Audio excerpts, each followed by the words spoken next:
Elias Greenfield stared at the preliminary deed transfer papers scattered across his kitchen table, each page bearing his wife's signature in blue ink. The documents had been tucked between grocery store circulars and credit card offers, hidden in plain sight. Moira's handwriting was careful, deliberate. She'd signed away their house to her brother Caleb 3 days ago. Tax purposes, she'd said over coffee that morning, not looking up from her phone. Caleb thinks we can save money if the property's under his company name temporarily. Temporarily. The word had stuck in Elias's throat like a bone. Now, sitting alone in the silence of their Cleveland home while Moira worked late again, he studied every line of the documents. The transfer wasn't temporary. It was permanent. Their house, the one he'd been making payments on for 12 years, would belong to Caleb's LLC by month's end. Elias set the papers down and walked to the basement. The old boiler hummed in the corner, its steady rhythm a comfort after 16 years of industrial repair work. He understood systems that operated under pressure. He understood when something was about to blow. His phone buzzed.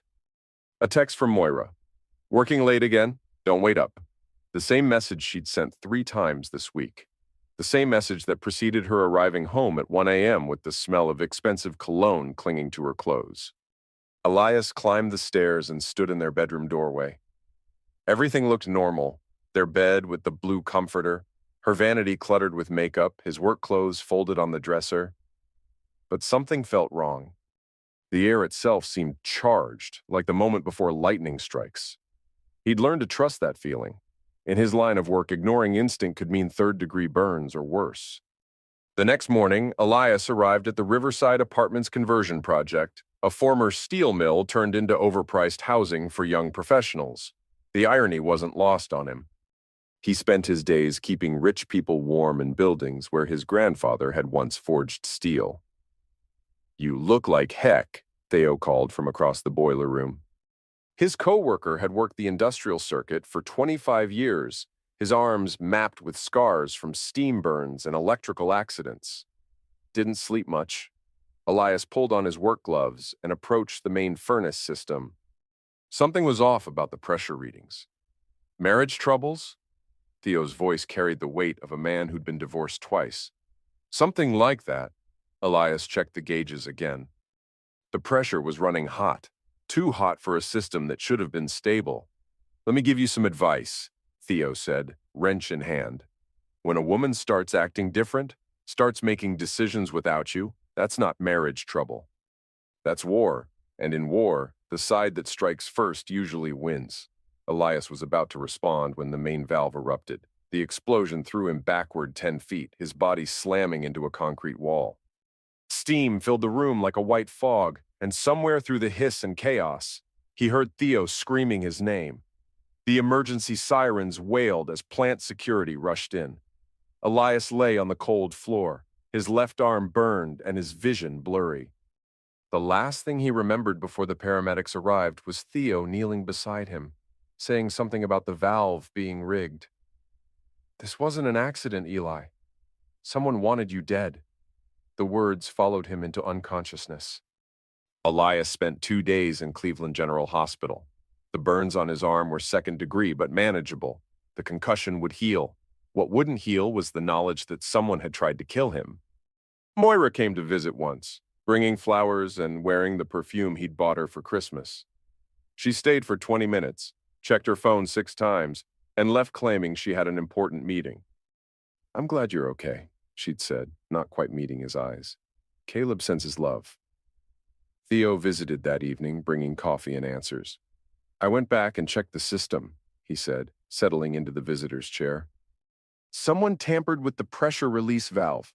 Whoever did it knew exactly how to make it look like equipment failure. Who has access to the boiler room? Building management, contractors, maintenance staff, maybe a dozen people." Theo paused. "But here's the thing. Whoever did this knew you'd be the one checking that specific system. Your work schedule isn't exactly public information." Elias felt something cold settle in his stomach. "What are you saying?" "I'm saying this was personal. Someone wanted you out of the picture and they knew your routine well enough to set the trap." That night, Elias lay in his hospital bed staring at the ceiling tiles. Moira's signature on the deed papers. Her late nights and evasive answers. The attempted murder disguised as an industrial accident. The pieces were forming a picture he didn't want to see. When he was released from the hospital, Elias returned to find his house feeling different. Smaller somehow, as if the walls had moved closer together in his absence.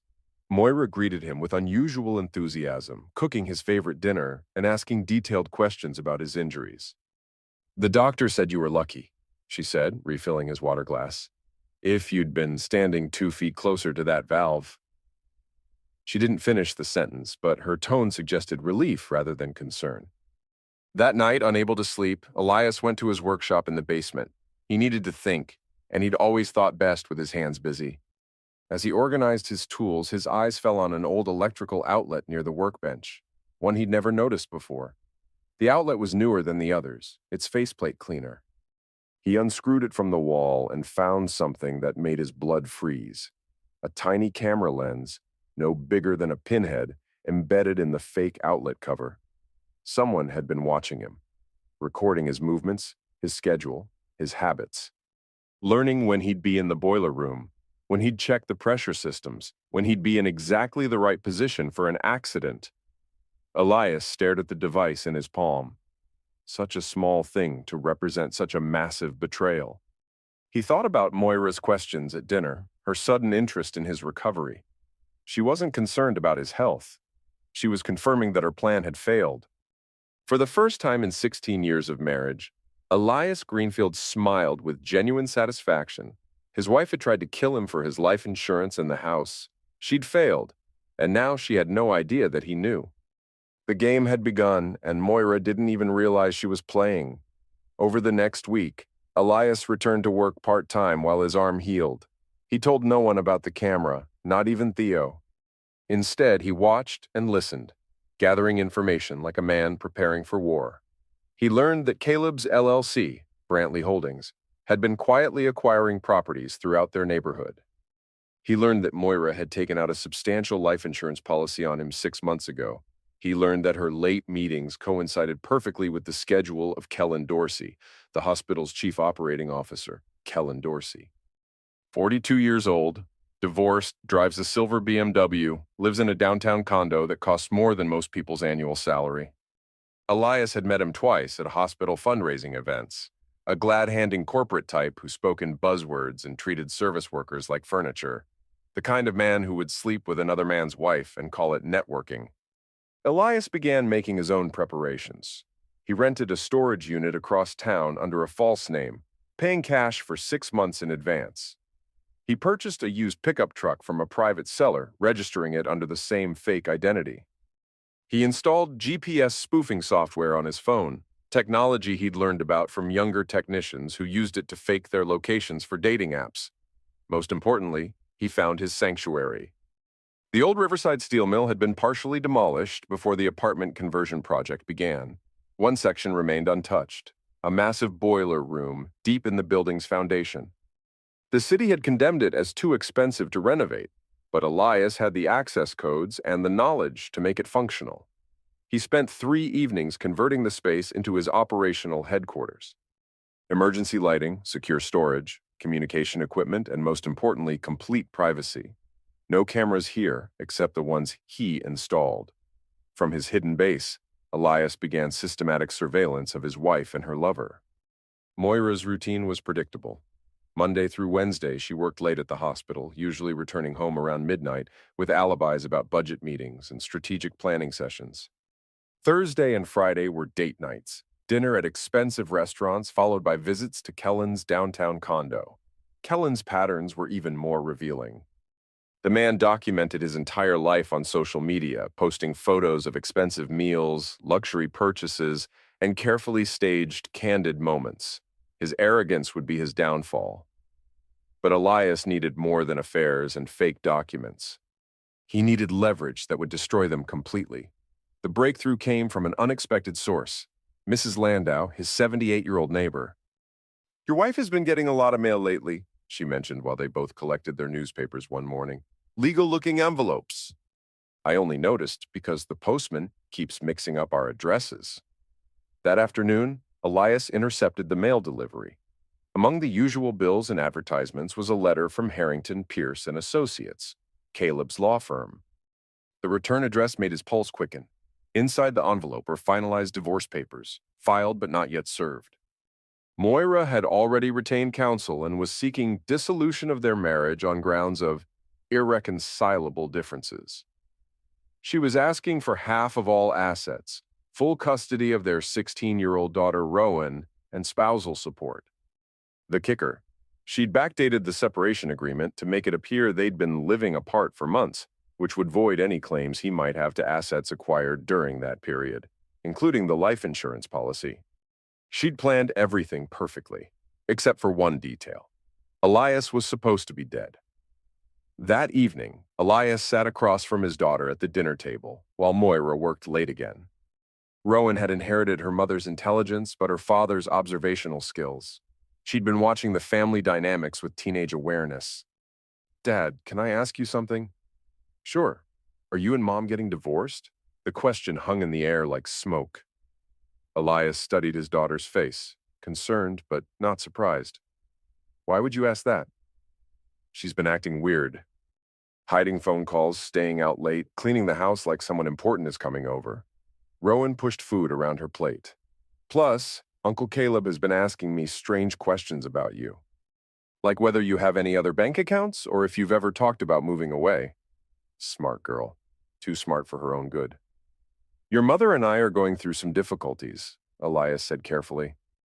"But whatever happens, it won't change how much I love you." Rowan nodded, then reached into her backpack. "I found this in Mom's car yesterday." She handed him a crumpled receipt. The paper was from an insurance agency downtown. The service listed was Policy Amendment, Beneficiary Update. The date was 3 days after his accident. Moira had changed the beneficiary on his life insurance policy from Rowan to herself.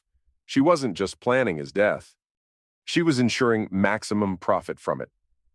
That night, after Rowan went to bed, Elias drove to his secret base in the old mill. He had evidence of adultery, insurance fraud, attempted murder, and property theft. Enough to destroy Moira and Kellen in court. But court cases took months. Evidence could be challenged. Lawyers could create doubt. Elias wanted something more immediate, more personal. He wanted them to suffer the way they'd made him suffer, through betrayal, humiliation, and the slow realization that their perfect plan had been turned against them. The first strike came on a Tuesday morning. Kellen Dorsey prided himself on his professional image. His LinkedIn profile boasted about innovative healthcare solutions and patient-centered leadership. He drove to work in his spotless BMW, arrived at precisely 8:30 a.m., and parked in his reserved space near the hospital's main entrance. Which is why the billboard was perfectly positioned for maximum impact. Elias had paid a local advertising company cash to replace a routine healthcare awareness poster with something more personal. The new billboard featured a 20-foot-tall photograph of Kellen's ex-wife in lingerie, a photo leaked from Kellen's own social media archives from 5 years earlier, when they'd been married and she'd modeled for a local photographer. The billboard went live during the morning rush hour, positioned on Interstate 90, where thousands of Cleveland commuters, including Kellen's colleagues, would see it on their way to work. Kellen's phone started ringing at 8:45 a.m. Elias watched from the hospital parking garage as Kellen emerged from his BMW, phone pressed to his ear, face red with rage and embarrassment.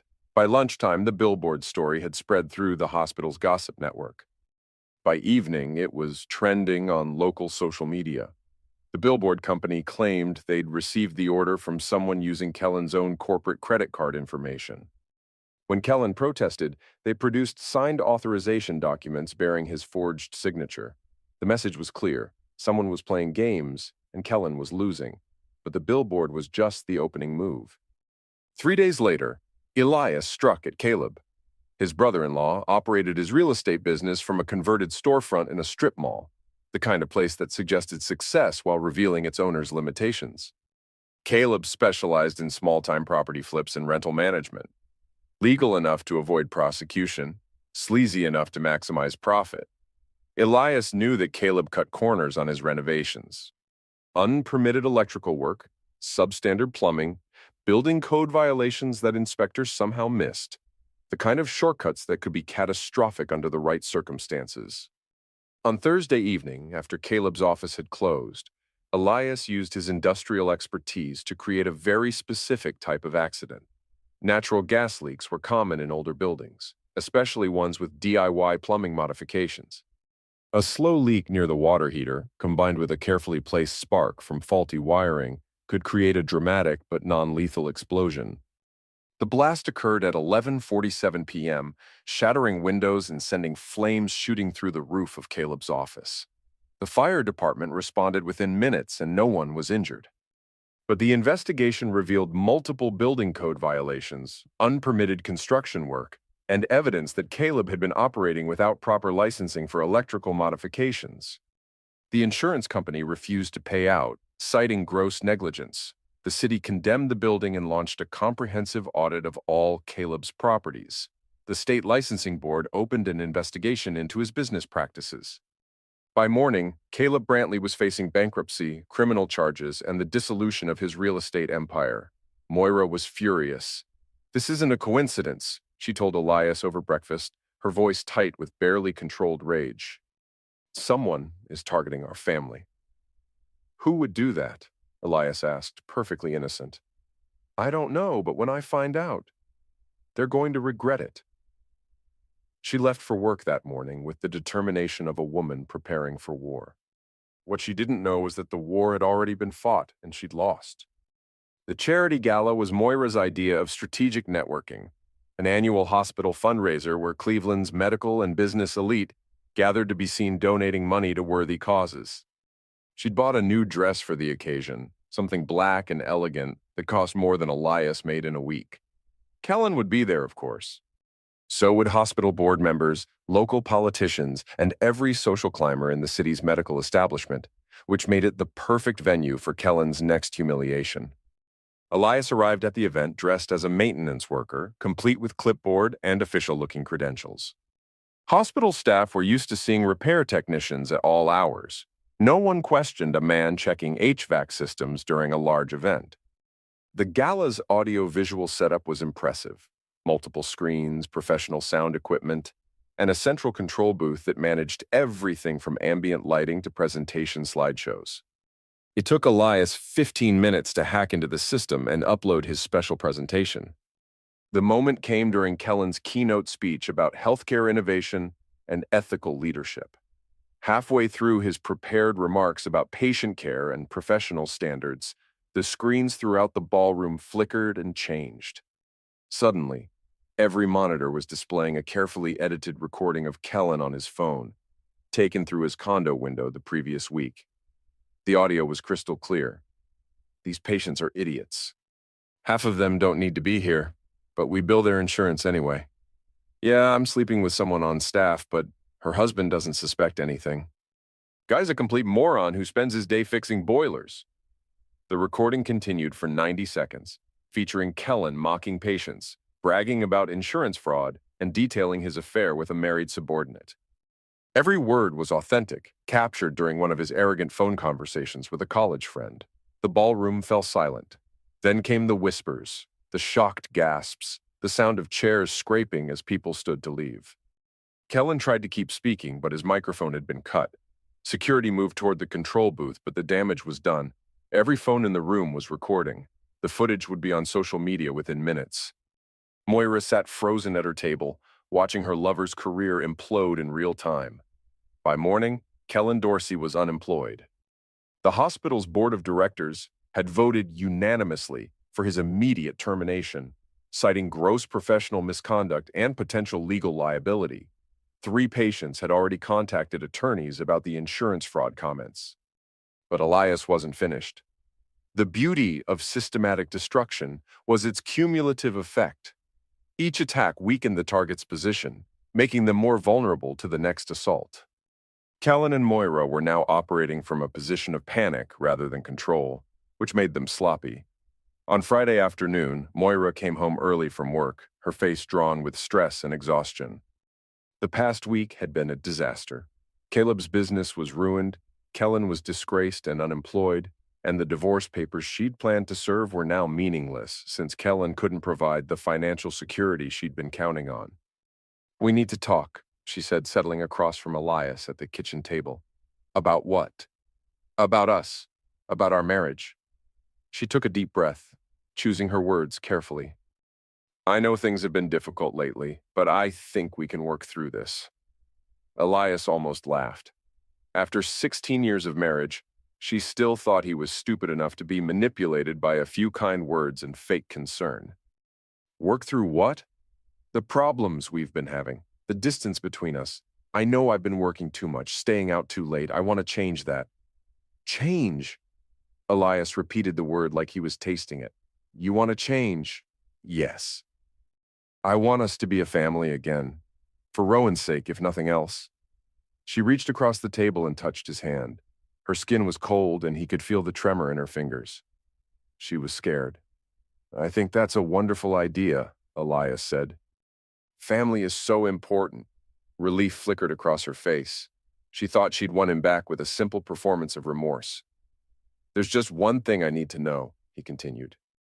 "When exactly did you decide you wanted to kill me?" The color drained from Moira's face. Her hand jerked back as if she'd touched something hot. "What are you talking about?" "The valve in the boiler room. Someone rigged it to explode when I performed my routine inspection. Someone who knew my schedule, who understood the pressure systems, who wanted it to look like an accident." "That's insane. Why would anyone want to hurt you?" "Insurance money. The house deed transfer, a clean start with your boyfriend." Elias pulled out the camera device he'd found in the basement. "This was in our bedroom wall, recording everything. Tracking my movements, learning my patterns." Moira stared at the tiny lens, her mouth opening and closing soundlessly. "You tried to murder me, Moira. Your brother helped steal my house. Your boyfriend provided the motive and the method. The only thing you didn't count on was me surviving long enough to figure it out." She stood abruptly, knocking over her chair. "You're having some kind of breakdown. The accident, the stress, it's affecting your judgment. Sit down." Something in his voice made her freeze. For the first time in their marriage, Elias Greenfield sounded dangerous. "I said sit down." She sat. "Now I'm going to explain what's going to happen next. You're going to listen, and you're not going to interrupt because your life depends on understanding every word." Moira's breathing was shallow, rapid. She was beginning to comprehend that her husband, her boring, predictable, easily manipulated husband, had somehow become something else entirely. "First, the divorce papers you filed are going to disappear. Your lawyer is going to receive a very detailed report about your attempted fraud concerning the property transfer, along with evidence of your adultery and conspiracy to commit murder. He'll drop you as a client to avoid professional liability." Her eyes widened. "How do you—" "Second, the house deed that Caleb fraudulently obtained is going to be reversed. I've already filed the paperwork showing that the transfer was completed without my knowledge or consent, using forged documents. Caleb is facing criminal charges and can't contest the claim. You can't prove. Third, your boyfriend Kellen is going to face additional charges for conspiracy and insurance fraud. I have recordings of him discussing the life insurance policy and your plans for my accident. The district attorney's office received those recordings this morning." Moira's face was white as paper. "What do you want?" "I want you to understand that you lost. Completely. Utterly. You tried to play a game where the stakes were my life, and you lost." She was shaking now, tears beginning to form in her eyes. "What happens to me?" "You're going to pack a bag and leave this house tonight. You're going to find somewhere else to live. Probably difficult since you have no money and no job prospects after the hospital learns about your involvement in Kellen's schemes. You can't throw me out. This is my home too. Actually, I can." "The restraining order was approved this afternoon, based on credible threats to my safety. You have 2 hours to collect your personal belongings." He slid a legal document across the table. Official court seal, judge's signature, everything in order. "Rowan is 16 years old. and smart enough to choose which parent she wants to live with. The parent who tried to commit murder or the parent who prevented it. Moira stared at the restraining order, her hands trembling. This will destroy me. Yes, Elias agreed. It will. She looked up at him, searching for any trace of the man she'd married, the man she'd manipulated and betrayed and tried to kill. He was gone. Why aren't you having me arrested? Because prison would be merciful. This way, you get to live with the consequences of your choices every single day. No money, no job, no reputation, no family. Just the knowledge that you destroyed your own life through greed and stupidity. Moira stood slowly, defeated. She walked toward the stairs, then paused. I never meant for it to go this far. Yes, you did. She climbed the stairs without another word. 2 hours later, Elias watched through the front window as Moira loaded her suitcases into her car. She moved like a woman in a trance, mechanically going through the motions of leaving her life behind. Rowan came downstairs and stood beside him. Is she really gone? Yes. Good. His daughter's voice was cold, older than her 16 years. I heard what she did, what she tried to do to you. Elias put his arm around her shoulders. I'm sorry you had to learn that about your mother. I'm not. I'd rather know the truth than live with lies. They watched Moira's car disappear down the street, taillights fading into the Cleveland darkness. But Elias wasn't finished. There was still one loose end that required his personal attention. 3 days later, Kellen Dorsey sat alone in his downtown condo, surrounded by the wreckage of his former life. The hospital had fired him. His professional reputation was destroyed. The insurance fraud investigation was expanding, and criminal charges seemed inevitable. He'd been drinking since noon, trying to numb the reality of his situation. The silver BMW in his parking space would be repossessed by the end of the week. The condo would follow within the month. When the knock came at his door, Kellen assumed it was another process server or debt collector. Instead, he found Elias Greenfield standing in the hallway, looking calm and patient. Hello, Kellen. What the heck do you want? I want to talk. About my wife, about my house, about the creative ways you tried to kill me. Kellen tried to close the door, but Elias stepped forward, blocking it with his shoulder. We can do this here in the hallway where your neighbors can hear everything, or we can do it inside like civilized people. Your choice? Kellen stepped back, allowing Elias to enter. The condo was expensive but impersonal, the kind of place that looked like a hotel suite rather than a home. I don't know what you think you know. I know that you and Moira planned to kill me for the insurance money. I know you provided the technical expertise to rig the boiler explosion. I know you helped her falsify documents to steal my house. Kellen moved toward the kitchen, ostensibly to pour another drink. His hand inched toward the knife block on the counter. You're paranoid. Moira told me you've been acting strange since the accident. The accident you caused.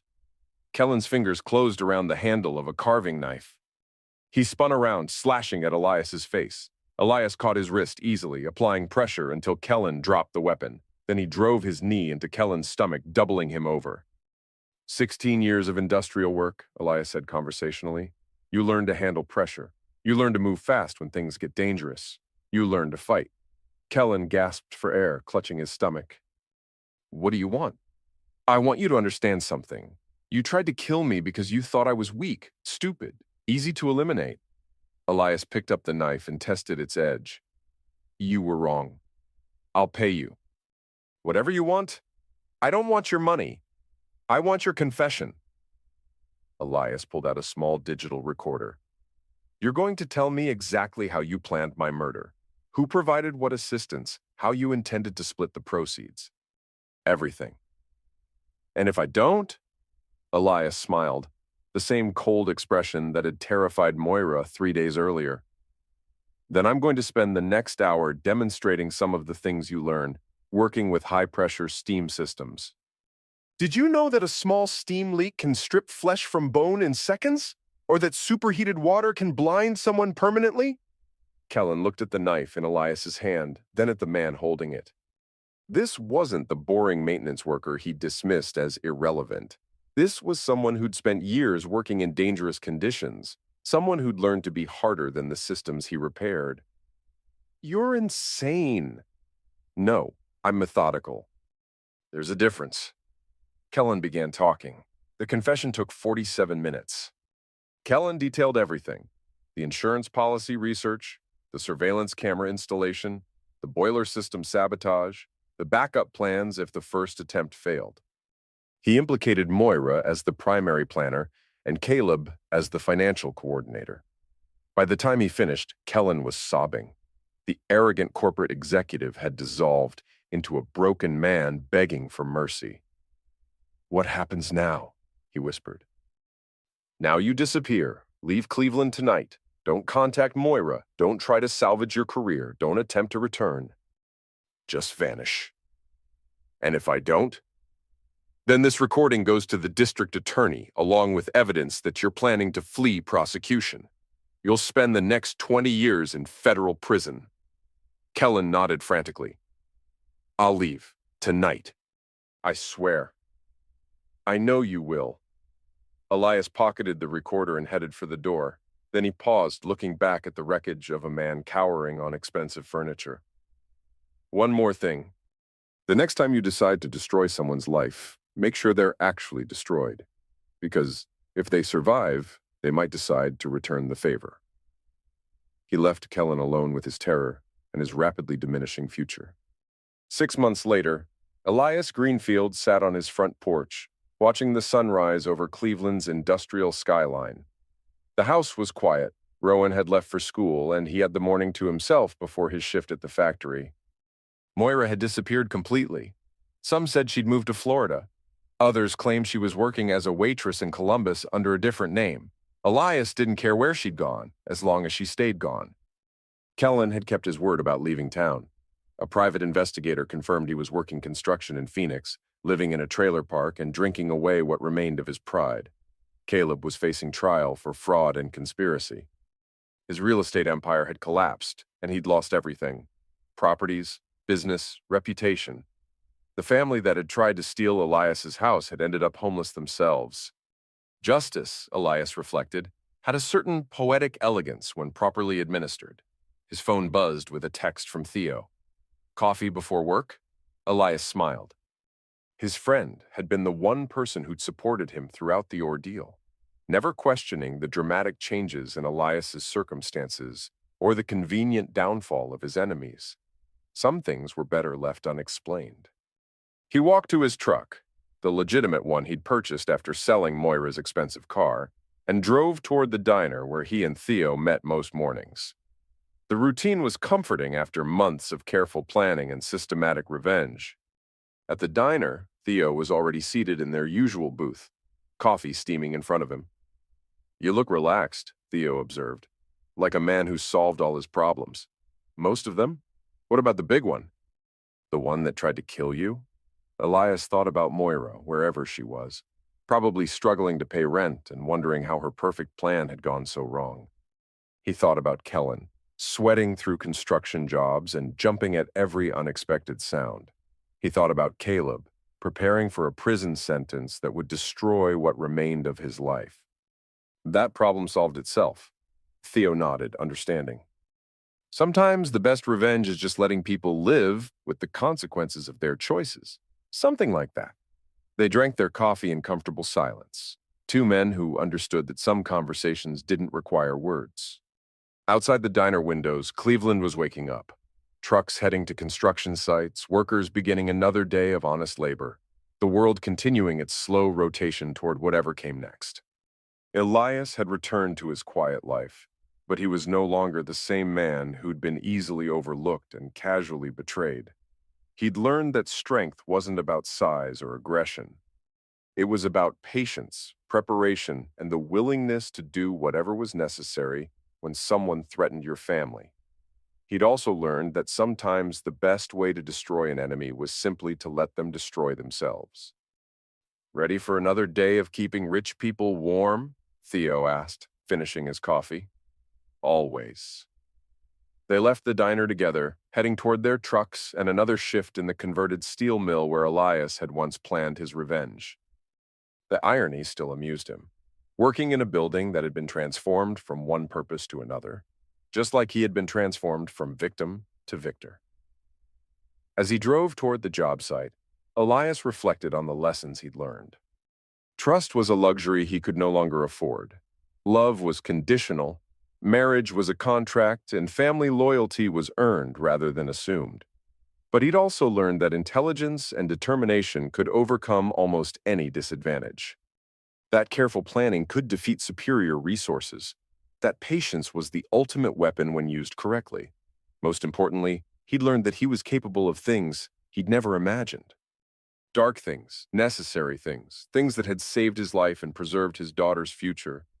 The old Elias Greenfield had been a good man who trusted too easily and forgave too quickly. The new Elias Greenfield was still a good man, but he was also a dangerous one. And in a world where people like Moira and Kellen existed, dangerous was exactly what he needed to be. At the job site, Elias parked his truck and gathered his tools. Another day of honest work lay ahead, maintaining the systems that kept the converted building functional. It was satisfying work, solving problems, preventing disasters, ensuring that everything ran smoothly, just like he'd done with his personal life. He smiled as he entered the building, ready to begin another day. The furnace pact he'd made with himself was simple. Never again would he be the victim. Never again would he trust blindly. Never again would he allow someone to mistake his kindness for weakness. He'd learned to tend the fire that burned within him, keeping it controlled but always ready. Because in a world full of predators, the only way to survive was to become the most dangerous predator of all.